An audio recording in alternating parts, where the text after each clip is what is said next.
What's up everybody and welcome to the channel. In today's video we're going to take a look at this 2024 Audi Q8 e-tron Quattro. This particular one is the Prestige finish in Glacier White. MSRP is about $90,000. Big shout out and thank you to Hendrick Audi of Northlake for providing this Q8 e-tron for today's video. Take a look at their website, link down below. Moving on to the powertrain for the 2024 Audi Q8 e-tron. This is a fully electric vehicle featuring a 114 kilowatt hour battery pack. It has a dual motor system with the Quattro all-wheel drive. There's one motor for each axle. Overall, it pumps out 335 horsepower with 414 pound-feet of torque. However, when you put the shifter into sport mode, it briefly gives you 402 horsepower with 490 pound-feet of torque. The curb weight on this vehicle is about 5,800 pounds, can still do 0 to 60 in 5.4 seconds, and max towing capacity is even 4,000 pounds. Overall length is 193 inches with wheelbase at 115.3, height is 65.5 inches, and width is 76.2. And then now moving on to the exterior styling with the 2024 Audi Q8 e-tron. This is more of a blend between the e-tron platform, giving it the size of a Q8 rather than just sticking in the EV stuff into a Q8. We get a really nice set of LED headlights. You see the really cool dance the lights will play, the white light as well. Some silver trim throughout it, and of course that amber color on the turn signal. You can see all the gloss black trim surrounding the front grille. There are even openings to cool down some of the electronics. We get a forward-facing camera along with your Audi badge and e-tron. Then you can see more gloss black surrounding that front end. It certainly does give it a pretty aggressive design, and I like how there's a huge opening down below to provide even more cooling. There are active shutters there to increase efficiency when needed, and then you can see a functional opening in the side part to allow air to pass through these front wheels. You get all of your parking sensors, really sharp angled lines. You can see a few sharp lines throughout the hood fading towards the windshield just to add to the aggressive look. And I think overall it comes together to be a pretty cool looking vehicle. Right now the car is sitting in off-road mode, so the suspension is as high as it goes. However, you can drop it all the way down to where the wheels are going to fill out that fender flare very nicely for a low look.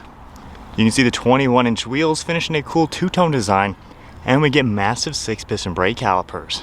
You can also see the body color surrounding the wheel arch with the fender flare. There's the trim piece with the badge e-tron, and then a sharp body line throughout the entire side profile. The lower side skirt also has some cool designs to it with more gloss black trim. This car does have the black optics package, so you're going to notice so many aspects are blacked out. We get body colored on the mirror caps with an LED turn signal along with a side view camera, body colored on the door handles, and then all black trim surrounding the windows, and you're also going to see black roof rails. We get that panoramic sunroof up on top, and then moving towards the side profile, you have a really good proportion overall. It's definitely a nice size vehicle, very similar profile that you're going to find on the standard Q8, and I like how the roof line ends up cutting down towards this rear glass into those taillights. At the back of the Q8 e-tron, you're going to see that integrated brake light up on top, wiper blade right in the center with black trim on the sides, and then we get a nice set of LED taillights. They're connected with a cool looking LED bar, and you can see a white and black throughout that Audi logo. I would assume that is going to be an illuminated light, so that's pretty neat to see. But then you can see how those LEDs look, connecting it with that LED bar, blacked out Q8, and then all gloss black trim for this lower diffuser. You're going to see parking sensors, the name e-tron, and overall the design comes together to give it a sporty and modern appearance.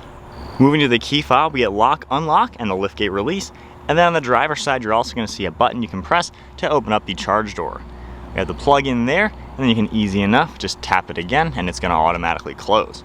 With a proximity key, we can just grab the door handle, the car will unlock. We can take a look at this interior. Inside you're going to see all the black leather with white stitching, and then some light gray wood trim and silver accents. Door panels finished off in black. You can see ambient lighting along that silver trim piece. We get a cool release handle with lock and unlock, your grab handle, window controls and mirror controls, and then the smooth Napa leather with white stitching. There's cargo space down below that, your liftgate release and memory seating, some silver trim on the door sill, and then all of your power controls are on the left side of the seat. We get this beautiful Napa leather, and I like how you have the leg rest extending forwards, perforated leather throughout the center with a cool stitching design. You can see how that full design makes its way up to the headrest. And spinning around, we get silver trim with black leather and contrast stitching. And then now inside the Q8 e-tron, keeping my foot on the brake, we can go ahead and fire it up.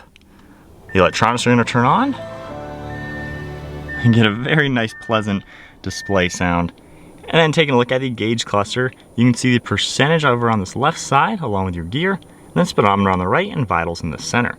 Just like any Audi, you can configure that screen using this icon. If I tap view, it's going to give you a more full screen view, and you can easily scroll up and down. You can see your range, consumption, a few other vitals within the vehicle. And then if I toggle left and right, we get that full virtual cockpit with the navigation screen, phone integration, and then any audio. And then tapping the view button again, of course you can scroll through all of the same features and go left and right to see everything. And from here you can even see that boost gauge over on this left side after your power percentage to get that extra power offered in the vehicle.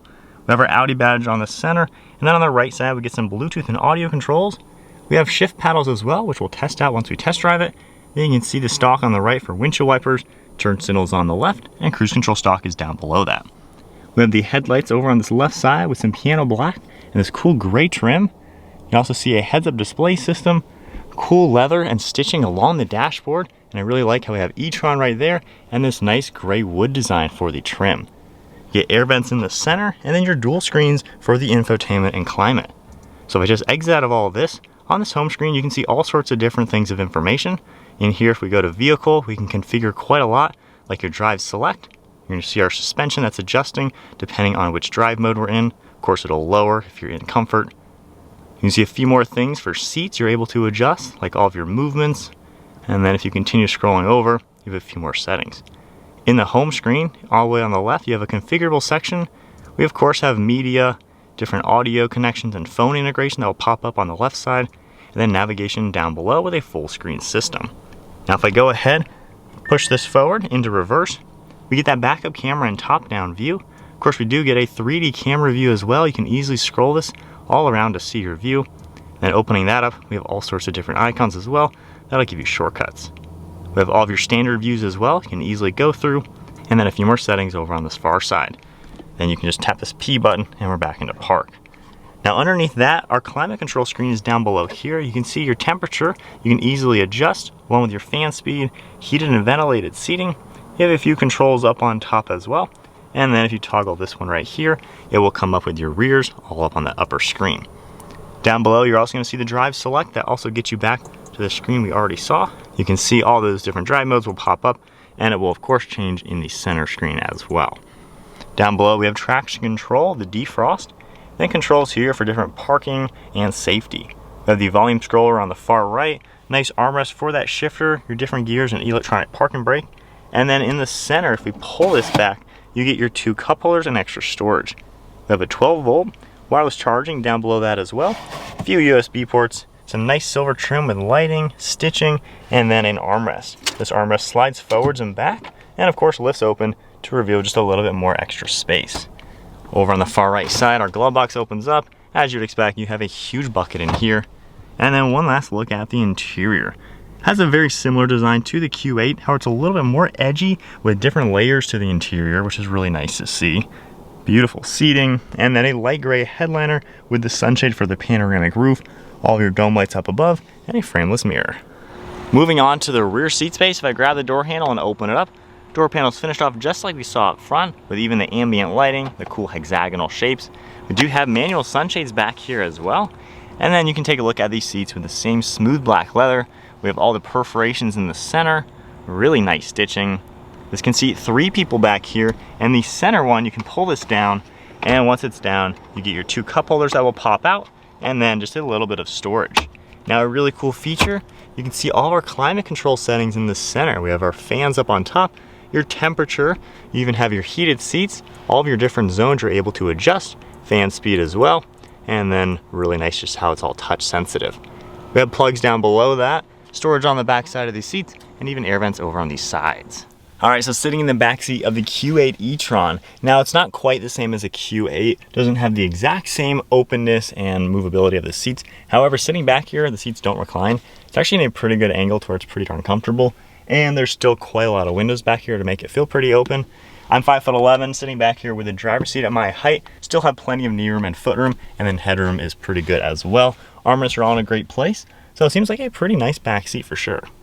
Moving on to the cargo area, there's a button underneath the light, and of course you can use the one on the interior or the one on your key fob. In here you have quite a lot of storage space, as you can see, nice and squared off, even with a small cubby on the far right and left side. Of course, there's gonna be a privacy cover, and I love back here, there's even handles you can pull to pull down that second row seat. And with everything folded down and the privacy cover removed, you can see just how much more storage space you're gonna get in the back of this e-tron. And then going through the side, seats are gonna fold down nice and flat and still give you tons of storage all up in front. So this is definitely still a very practical SUV. All right guys, we are setting off now in comfort mode, just slowly accelerating up to some speed. Nice and effortless. Of course, electric cars are just very seamless with their acceleration. Now it's pretty unique the way they've done this boost setup basically. So if you take a look at the percentages over on the left side, you can see the boost is kind of grayed out a little bit. When I pull this back, the shifter into sport, you can see it light up green. So pretty neat to see that. And then when you accelerate, if you go pedal to the floor, it'll still only go to 100%. There's a little button behind your throttle pedal that you're gonna press basically with your foot, and then you're gonna see it hit the boost. So full throttle, and now boost. So there's like a little button underneath your foot pedal that, quite honestly, a lot of cars actually have that. So pretty neat to see that. That gives you all the power that this car is capable of doing.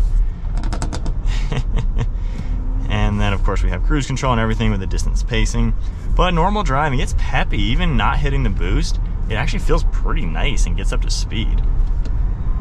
The boost, you can feel that little bit extra power for sure, just getting you up to some speed.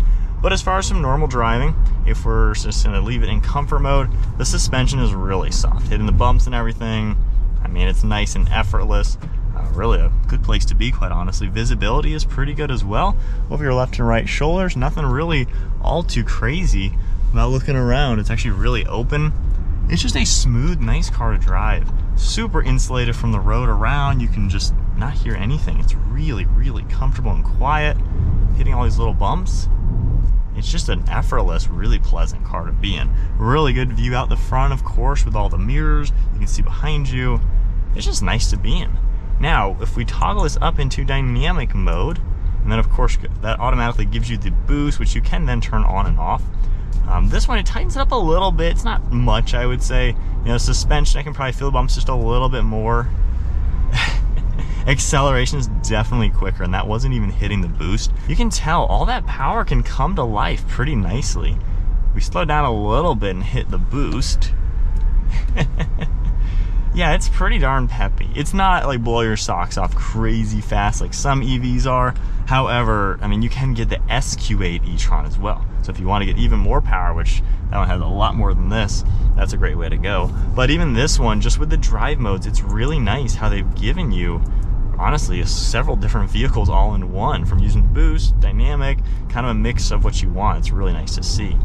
And then the paddle shifters right here are actually for regenerative braking. If you toggle the left one, the car's gonna slow down a little bit more with me not pressing the brake pedal. And then this one will put it back into more of a neutral setting to where you can coast better. So it's nice to see them kind of giving you what you would expect in an electric car, and everything seems really easy to use. It's also comfortable to sit in. You know, the seats have so many good adjustments. I mean, it's just a nice place. It's an Audi, of course. You know, their Q8 is kind of their flagship SUV, and then the e-tron version of it is what we're in today. This feels like that. It feels like a top-notch SUV, but with all the EV stuff in it to give you that dynamics. And overall, it feels like just a really good electric crossover that's spacious and nice to drive. All right, so spinning to my perspective, honest thoughts with it, it seems like overall this is a pretty nice EV. And I like how it's extremely familiar in here. It doesn't feel weird or like they've just thrown in too much tech. This generally feels like a Q8, just with a few more hexagonal shapes to it.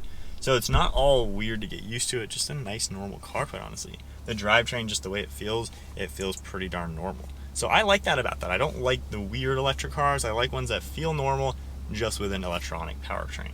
So it went back into dynamic mode, and of course we're in the boost setting, ready to go. Sport mode on the shifter. This is where we can get all the power, and we'll do another acceleration. Not bad, right up to 55 right there. So not bad at all. This is a perfect power plant. I've read some reviews on this and people said it's a little sluggish compared to the competition. I don't know if I really agree with that. I'm sure the other ones are maybe a little bit quicker. You hop in even a Kia EV6 GT, which is a little bit smaller than this, a little bit cheaper. It's definitely faster. But when you're in this, nothing about this makes it feel slow. I mean, it's got what you need for any typical person. Even for me, being a gearhead, fast cars are my favorites. This thing's pretty nice. So it's cool to see them bring that to the entry-level Q8 e-tron. And the pricing actually surprised me. This one's 90 grand being the Prestige. If you get a normal Premium Plus even, you're talking the same money for a normal Q8. So it's not like this is any more expensive than a Q8. And I think that's been one of the biggest downfalls with electric vehicles. You get maybe a $25,000, $30,000 crossover, and now all of a sudden you're spending $60,000 to get the same thing but an EV. Who can really do that? And if you're dropping 60 grand, why get, at the end of the day, some crappy little hatchback when you can get something much nicer? So it seems like Audi's done a good job with their pricing of all their e-tron vehicles to where they're in line with the normal cars. So it's not like you're buying a Q8, but now you're spending 150 grand on when a normal RS Q8 is even better than that. So they give you a good blend. This Q8 is what you'd expect. It's a nice car and right on par with the normal Q8. So wow, in comfort mode, full throttle hitting boost, significantly slower than dynamic mode. There are so many modes in this car that really, really change the way this car feels. So it's a really well-rounded crossover, and the fact that it is basically a Q8 size vehicle, you have all the practicality, all the space, decent towing. Not to say you're going to get good range while towing. The range on this is about 250 or so. So it's decent range, I would say, not too bad. And charging doesn't seem to take too long. I think it's like 12 hours from 0 to 100. So fast charging, 30 minutes or so, you should be able to get an 80% charge. So I think that is then it for the 2024 Audi Q8 e-tron, the Prestige. Not a bad option if you're interested in a crossover that's fully electric. Big shout out and thank you once again to Hendrick Audi Northlake for providing this one for today's video. Take a look at their website linked down below.